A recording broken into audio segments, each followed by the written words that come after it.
We're all familiar with the saying, money makes the world go round. And in the world of Formula One, it holds true. Unlike sports such as football or basketball, where success doesn't always hinge on hefty financial investments, Formula One operates on a different playing field. Rather than being a pay-to-win scenario, it's more like pay-to-play, or even competing in the first place. When you delve into the financial reports of Formula One, the numbers are staggering. In 2019, the sport raked in a whopping $2.02 billion in revenue, and the top-tier drivers can pocket up to £40 million annually, placing them among the highest-paid athletes globally. This financial trend is not on the decline. In fact, it's escalating. The costs of getting into karting, the starting point for many F1 aspirants, have soared into six figures in numerous cases. As a consequence, there's been a notable influx of paid drivers into the sport in recent years. However, let's temporarily set aside the concerns about the prevalence of paid drivers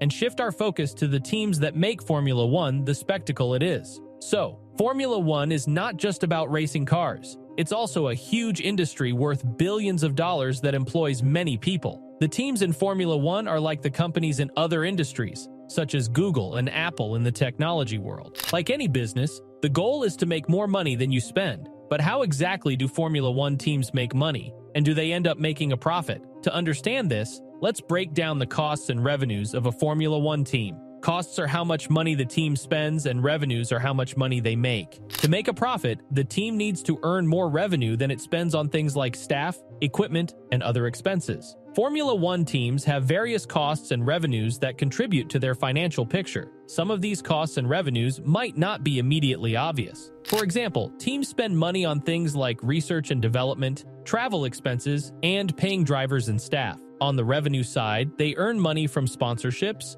prize money from races, and merchandise sales. It's important to note that the financial figures mentioned in this discussion are from 2019. This is because official figures from 2020 haven't been released yet, and the COVID-19 pandemic may have significantly affected the financial performance of Formula One teams during that year. Breaking down the expenses, there are four main areas where the money goes in Formula One teams: research and development, salaries, production, and operations. Research and development, often called R&D, involves testing various components to ensure they work well. This includes things like wind tunnel testing and track testing. The team spends money to make sure every part performs its function effectively. Salaries are straightforward. It's the money paid to the team's staff. This includes the marketing team, drivers, yes, even those multi-million-pound paychecks like Lewis Hamilton's, and team directors like Toto Wolff and Christian Horner. Production costs cover manufacturing new parts, buying components, and either building or buying the engine. The engine alone can cost more than £10 million. Operations cover a range of things such as logistics and travel, entertainment for clients, transporting everything to long-distance races like Singapore, IT and tech costs, running the factory, and professional services like marketing. Interestingly, even the cost of fuel adds up over the season. When you add up all these expenses, you get a picture of how much a team spends over a season. In this example, the total is £158 million. Remember this number because it's crucial. Let's talk about how Formula One teams make money. It's not as straightforward for every team, but I'll break it down for you. Just like teams have costs, they also earn revenue, and this can be divided into a few categories. The major sources are FOM payments, sponsors, investment, and driver-related income. Now, FOM stands for Formula One Management. Teams get paid by F1, and I'll simplify it for you. The first part is a payment of £36 million to every team that has been in the game for over 2 seasons. It's called the Column 1 payment, and every team gets it. The second part is prize money based on where the team finished in the previous season. For instance, the winning team Mercedes got $61 million, while the last place team Williams got $13 million.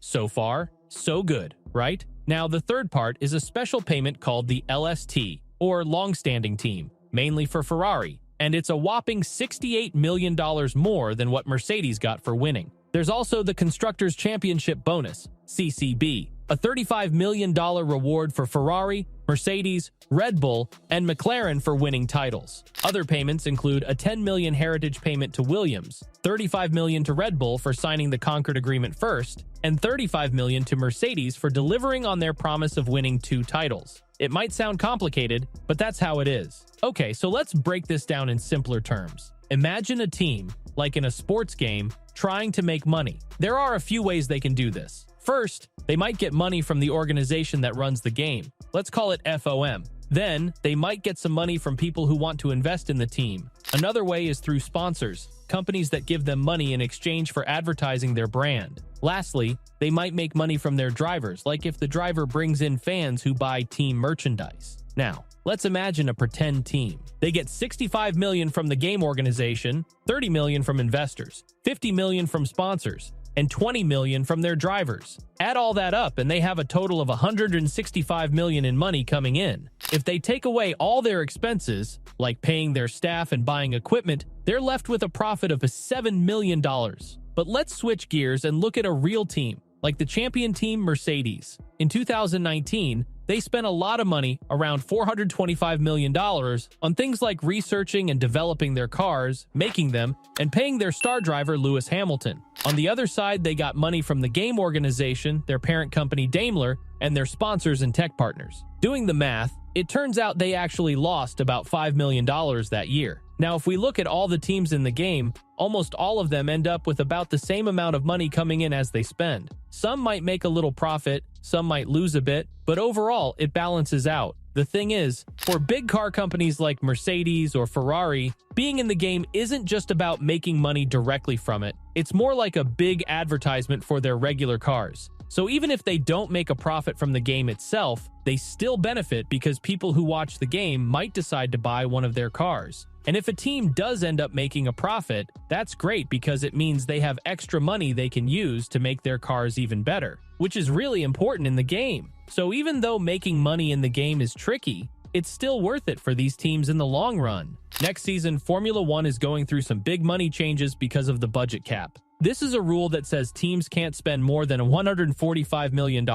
If a team spends more, they have to be really careful about how they use their money. This is especially going to affect teams like Mercedes, Red Bull, and Ferrari. The goal is to make the competition fairer, which I think is a good idea. You might be thinking, but in 2019, every team spent more than $145 million. That's true, but because of the pandemic, many teams have less money now. Some teams might try to find ways around the rules, but overall, the budget cap is a positive change for Formula One. So, that's a quick look at how Formula One teams make and spend money. It's interesting to see how efficient teams like AlphaTauri are with their money. It helps us understand why wins like Pierre Gasly and Monza are so impressive. If you like videos that focus on the financial side of things, let me know by liking this video and leaving a comment. And, as always, don't forget to subscribe and hit the notification bell for new videos.